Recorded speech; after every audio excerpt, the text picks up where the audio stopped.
Tens of thousands of women in West Bengal marched through the streets on Wednesday night in protest against the rape and murder of a trainee doctor at a state-run hospital in Kolkata last week. The Reclaim the Night march was the culmination of nearly a week of frenzied protests ignited by the brutal rape and murder of a 31-year-old female trainee doctor at the Arjikar Medical College last Friday. Responding to calls on social media, women from all walks of life marched across Kolkata city and throughout West Bengal state on a rainy Wednesday night. Though protests were largely peaceful, they were marred by clashes between the police and a small group of unidentified men who barged into the Arjikar hospital, the site of the doctor's murder, and ransacked the emergency department. Police fired tear gas to disperse the unruly crowd. Some police vehicles were also damaged. Smaller protests were also held in many other Indian cities like Delhi, Hyderabad, Mumbai and Pune.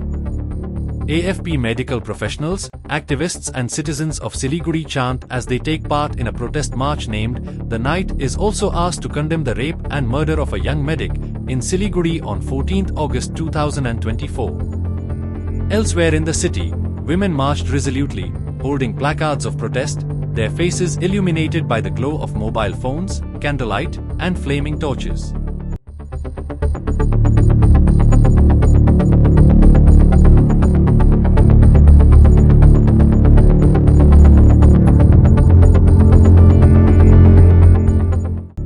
Some carried national flags. They were joined by men, both young and elderly. During the marches and at many gatherings near a university, theatre hall and bus terminus, they stood united, holding hands as the humid air echoed with loud and powerful chants of "We want justice." Protesters blew conch shells, the sound is considered auspicious. At the stroke of midnight, as India completed 77 years of independence, the soundscape of protest changed. The air filled with a spontaneous chorus of the national anthem. Then it began raining, but the protesters walked in the rain, or holding umbrellas over their head. "We have never seen anything like before in the city, such a huge gathering of women marching at night," a reporter belonging to a news network said. It was a night of barely concealed rage and frustration. A woman, who joined the march well after midnight with her 13-year-old daughter said, "Let her see whether a mass protest can set things right. Let her become aware of her rights." "Women have no respect," said another. "Our worth is less than cows and goats. When do we get our independence? How long do we have to wait to work without fear? Another 50 years?" asked a student.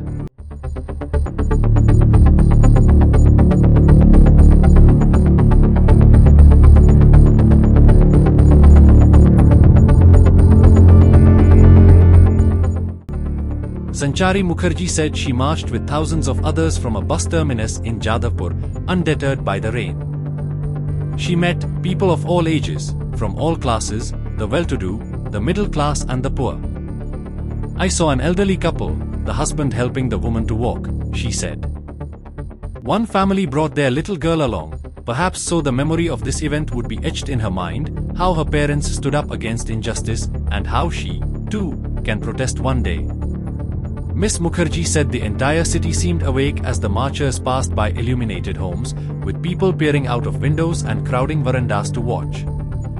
"They may not have participated, but they were with us in spirit," she said.